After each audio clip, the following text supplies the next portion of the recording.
17 mars, Deutéronome chapitre 20, chapitre 21, chapitre 22, chapitre 23. Lorsque tu iras à la guerre contre tes ennemis et que tu verras des chevaux et des chars et un peuple plus nombreux que toi, tu ne les craindras point. Car l'Éternel, ton Dieu, qui t'a fait monter du pays d'Égypte, est avec toi. À l'approche du combat, le sacrificateur s'avancera et parlera au peuple. Il leur dira, « Écoute, Israël, vous allez aujourd'hui livrer bataille à vos ennemis, que votre cœur ne se trouble point, soyez sans crainte, ne vous effrayez pas, ne vous épouvantez pas devant eux. Car l'Éternel, votre Dieu, marche avec vous pour combattre vos ennemis, pour vous sauver. » Les officiers parleront ensuite au peuple et diront, « Qui est-ce qui a bâti une maison neuve et ne s'y est point encore établi? Qu'il s'en aille et retourne chez lui, de peur qu'il ne meure dans la bataille et qu'un autre ne s'y établisse. Qui est-ce qui a planté une vigne et n'en a point encore joui? Qu'il s'en aille et retourne chez lui, de peur qu'il ne meure dans la bataille et qu'un autre n'en jouisse. Qui est-ce qui a fiancé une femme et ne l'a point encore prise? Qu'il s'en aille et retourne chez lui, de peur qu'il ne meure dans la bataille et qu'un autre ne la prenne. » Les officiers continueront à parler au peuple et diront, « Qui est-ce qui a peur et manque de courage? Qu'il s'en aille et retourne chez lui, afin que ses frères ne se découragent pas comme lui. » Quand les officiers auront achevé de parler au peuple, ils placeront les chefs des troupes à la tête du peuple. Quand tu t'approcheras d'une ville pour l'attaquer, tu lui offriras la paix.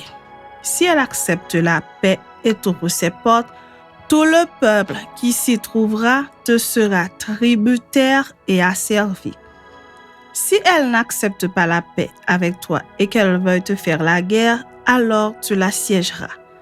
Et après que l'Éternel, ton Dieu, l'aura livré entre tes mains, tu en feras passer tous les mâles au fil de l'épée. Mais tu prendras pour toi les femmes, les enfants, le bétail, tout ce qui sera dans la ville, tout son butin, et tu mangeras les dépouilles de tes ennemis que l'Éternel, ton Dieu, t'aura livrés. C'est ainsi que tu agiras à l'égard de toutes les villes qui sont très éloignées de toi et qui ne font point partie des villes de ces nations-ci. Mais dans les villes de ces peuples dont l'Éternel, ton Dieu, te donne le pays pour héritage, tu ne laisseras la vie à rien de ceux qui respirent. Car tu dévoueras ces peuples par interdit, les Hessiens, les Amoréens, les Cananéens, les Phéréziens, les Éviens et les Jébusiens, comme l'Éternel, ton Dieu, te l'a ordonné, afin qu'ils ne vous apprennent pas à imiter toutes les abominations qu'ils font pour leur Dieu, et que vous ne péchiez point contre l'Éternel, votre Dieu. Si tu fais un long siège pour t'emparer d'une ville avec laquelle tu es en guerre, tu ne détruiras point les arbres en y portant la hache, tu t'en nourriras et tu ne les abattras point. Car l'arbre des champs est-il un homme pour être assiégé par toi? Mais tu pourras détruire et abattre les arbres que tu sauras ne pas être des arbres servant à la nourriture et en construire des retranchements contre la ville qui te fait la guerre jusqu'à ce qu'elle succombe. Chapitre 21. Si dans le pays dont l'Éternel ton Dieu te donne la possession, l'on trouve étendu au milieu d'un champ un homme tué, sans que l'on sache qui l'a frappé, tes anciens et tes juges iront mesurer les distances à partir du cadavre jusqu'aux villes des environs. Quand on aura déterminé la ville la plus rapprochée du cadavre, les anciens de cette ville prendront une génisse qui n'est point servie au travail et qui n'est point tirée au joug. Ils feront descendre cette génisse vers un torrent qui jamais ne tarisse et où il n'y ait ni culture ni semence. Et là, ils briseront la nuque à la génisse dans le torrent.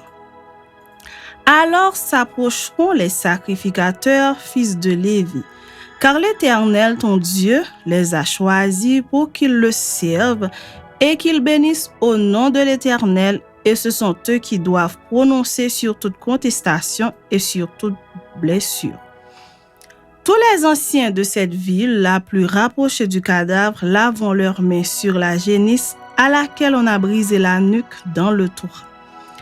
En prenant la parole, ils diront: nos mains n'ont point répandu ce sang et nos yeux ne l'ont point vu répandre. Pardonne, ô Éternel, à ton peuple d'Israël que tu as racheté. N'impute pas le sang innocent à ton peuple d'Israël, et ce sang ne lui sera point imputé. Ainsi, tu dois faire disparaître du milieu de toi le sang innocent en faisant ce qui est droit aux yeux de l'Éternel. Lorsque tu iras à la guerre contre tes ennemis, si l'Éternel les livre entre tes mains et que tu leur fasses des prisonniers, peut-être verras-tu parmi les captives une femme belle de figure et auras-tu le désir de la prendre pour femme. Alors tu l'amèneras dans l'intérieur de ta maison. Elle se rasera la tête et se fera les ongles. Elle quittera les vêtements qu'elle portait quand elle a été prise. Elle demeurera dans ta maison et elle pleurera son père et sa mère pendant 1 mois. Après cela, tu iras vers elle, tu l'auras en ta possession et elle sera ta femme. Si elle cesse de te plaire, tu la laisseras aller où elle voudra.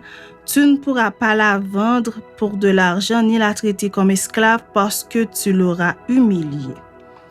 Si un homme qui a 2 femmes aime l'une et n'aime pas l'autre, et s'il en a des fils dont le premier-né soit de la femme qu'il n'aime pas, il ne pourra point, quand il partagera son bien entre ses fils, reconnaître comme premier-né le fils de celle qu'il aime à la place du fils de celle qu'il n'aime pas et qui est le premier-né.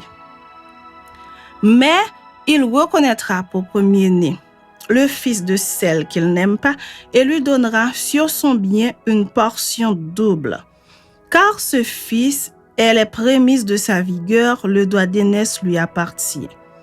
Si un homme a un fils indocile et rebelle, n'écoutant ni la voix de son père, ni la voix de sa mère, et ne leur obéissant pas, même après qu'ils l'ont châtié, le père et la mère le prendront et le mèneront vers les anciens de la ville et à la porte du lieu qu'il habite. Ils diront aux anciens de sa ville: voici notre fils qui est indocile et rebelle, qui n'écoute pas notre voix et qui se livre à des excès et à l'ivrognerie. Et tous les hommes de sa ville le lapideront et il mourra. Tu ôteras ainsi le mal du milieu de toi, afin que tout Israël entende et craigne. Si l'on fait mourir un homme qui a commis un crime digne de mort, et que tu l'aies pendu à un bois, son cadavre ne passera point la nuit sur le bois. Mais tu l'enterreras le jour même, car celui qui est pendu est un objet de malédiction auprès de Dieu, et tu ne souilleras point le pays que l'Éternel, ton Dieu, te donne pour héritage. Chapitre 22.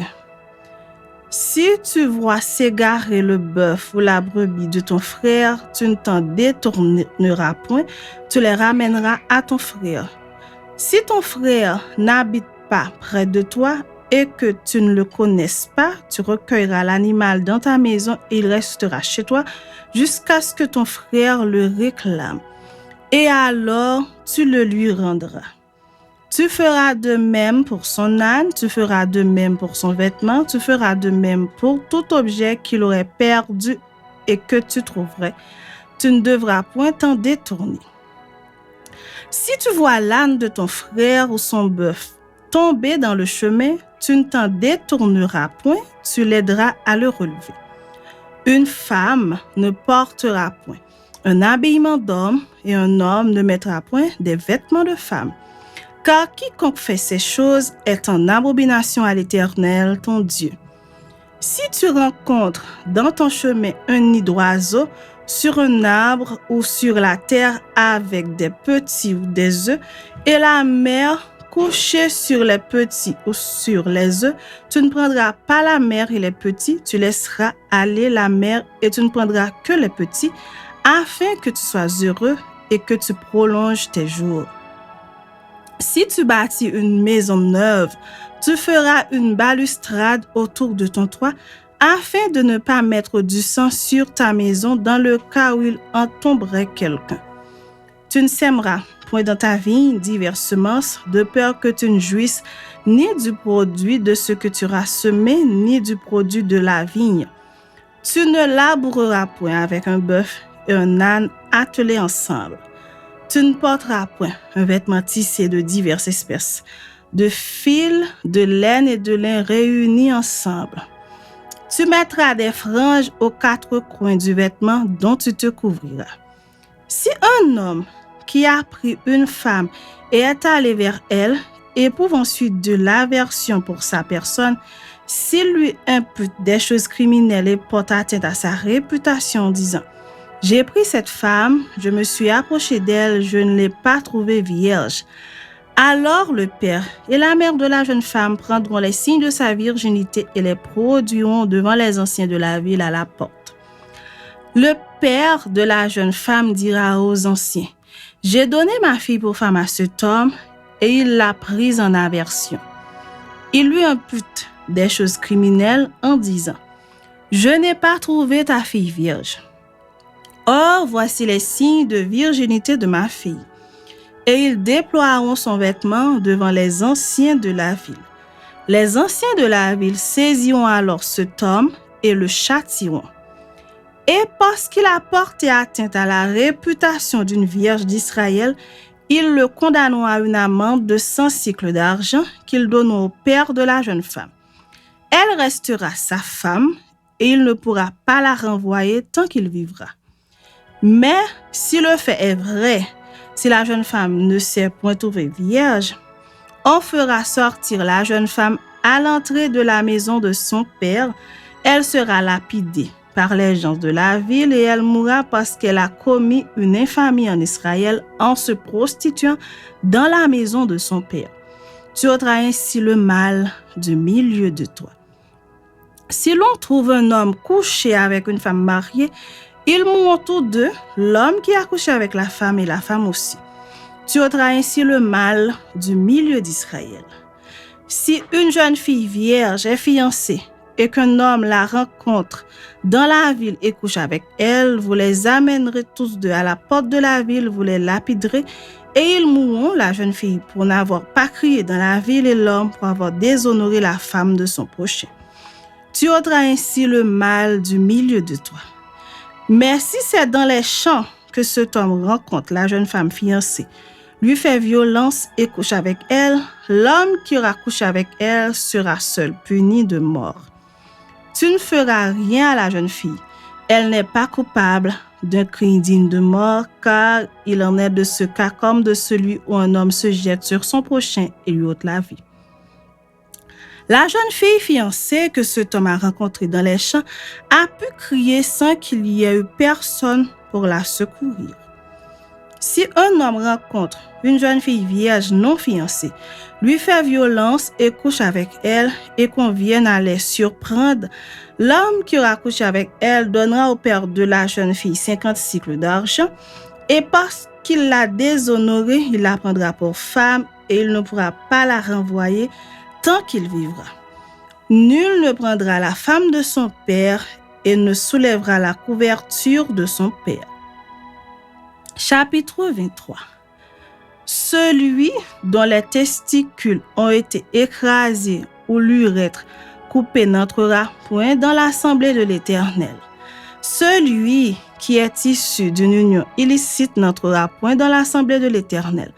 Même sa 10e génération n'entrera point dans l'assemblée de l'Éternel. L'Ammonite et le Moabite n'entreront point dans l'assemblée de l'Éternel, même à la 10e génération et à perpétuité, parce qu'ils ne sont pas venus au-devant de vous avec du pain et de l'eau sur le chemin lors de votre sortie d'Égypte, et parce qu'ils ont fait venir contre toi à prix d'argent Balaam, fils de Béor, de Pétor en Mésopotamie pour qu'il te maudisse. Mais l'Éternel ton Dieu n'a point voulu écouter Balaam. Et l'Éternel ton Dieu a changé pour toi la malédiction en bénédiction parce que tu es aimé de l'Éternel ton Dieu. Tu n'auras souci ni de leur prospérité, ni de leur bien-être tant que tu vivras à perpétuité. Tu n'auras point en abomination l'Édomite, car il est ton frère. Tu n'auras point en abomination l'Égyptien, car tu as été étranger dans son pays. Les fils qui leur naîtront à la 3e génération entreront dans l'assemblée de l'Éternel. Lorsque tu camperas contre tes ennemis, garde-toi de toutes choses mauvaises. S'il y a chez toi un homme qui ne soit pas pur, par suite d'un accident nocturne, il sortira du camp et n'entrera point dans le camp. Sur le soir, il se lavera dans l'eau et après le coucher du soleil, il pourra rentrer au camp. Tu auras un lieu hors du camp et c'est là, dehors, que tu iras. Tu auras parmi ton bagage un instrument dont tu te serviras pour faire un creux et recouvrir tes excréments quand tu voudras aller dehors. Car l'Éternel, ton Dieu, marche au milieu de ton camp pour te protéger, pour livrer tes ennemis devant toi. Ton camp devra donc être saint, afin que l'Éternel ne voie chez toi rien d'impur et qu'il ne se détourne point de toi. Tu ne livreras point à son maître un esclave qui se réfugiera chez toi après l'avoir quitté. Il demeurera chez toi au milieu de toi dans le lieu qu'il choisira dans l'une de tes villes où bon lui semblera. Tu ne l'opprimeras point. Il n'y aura aucune prostituée parmi les filles d'Israël et il n'y aura aucun prostitué parmi les fils d'Israël. Tu n'apporteras point dans la maison de l'Éternel ton Dieu le salaire d'une prostituée ni le prix d'un chien pour l'accomplissement d'un vœu quelconque. Car l'un et l'autre sont en abomination à l'Éternel ton Dieu. Tu n'exigeras de ton frère aucun intérêt, ni pour argent, ni pour vivre, ni pour rien de ce qui se prête à intérêt. Tu pourras tirer un intérêt de l'étranger, mais tu n'en tireras point de ton frère, afin que l'Éternel ton Dieu te bénisse dans tout ce que tu entreprendras au pays dont tu vas entrer en possession. Si tu fais un vœu à l'Éternel ton Dieu, tu ne tarderas point à l'accomplir. Car l'Éternel ton Dieu t'en demanderait compte et tu te chargerais d'un péché.